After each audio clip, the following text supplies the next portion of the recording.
Moti pa qëndrueshëm duket se ka ndikuar në uljen e hyrje-daljeve në pikën e kalimit kufitar të Moriçanit gjatë këtyre ditëve.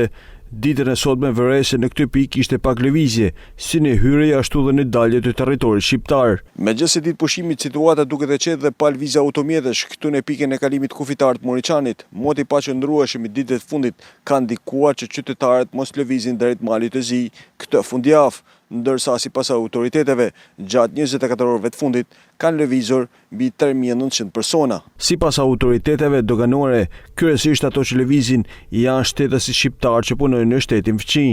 Në 24 orët e fundit nga pika e kalimit kufitar e Moriçanit kanë kaluar 3938 shtetas me 1517 automjete, 2059 shtetas kanë hyrë dhe 1879 shtetas kanë dalë nga territori i Shqipërisë, ndërkohë sot po punojnë me 4 sportele, 2 në hyrje dhe 2 në dalje.